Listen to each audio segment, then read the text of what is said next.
Every time I think about those kids, it gets me mad. And by the way, it happens on the streets of Chicago every day.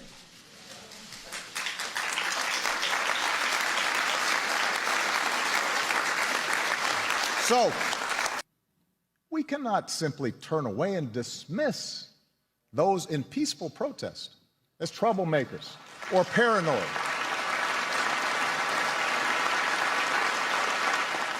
Whether you are black or white or Hispanic or Asian or Native American or of Middle Eastern descent, we have all seen this bigotry in our own lives at some point. We've heard it at times in our own homes. If we're honest, perhaps we've heard prejudice in our own heads and felt it in our own hearts. We know that. And while some suffer far more under racism's burden, some feel to a far greater extent discrimination's sting.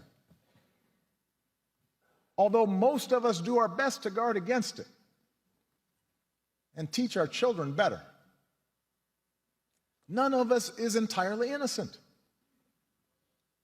No institution is entirely immune. And that includes our police departments. We know this. And so when African Americans from all walks of life, from different communities across the country, voice a growing despair over what they perceive to be unequal treatment, when study after study shows that whites and people of color experience the criminal justice system differently, so that if you're black, you're more likely to be pulled over or searched or arrested, more likely to get longer sentences, more likely to get the death penalty for the same crime. When mothers and fathers raise their kids right and have the talk about how to respond if stopped by a police officer, yes, sir, no, sir, but still fear that something terrible may happen when their child walks out the door,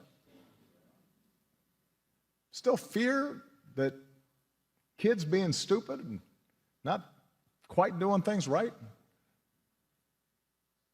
might end in tragedy, when all this takes place more than 50 years after the passage of the Civil Rights Act, we cannot simply turn away and dismiss those in peaceful protest as troublemakers or paranoid.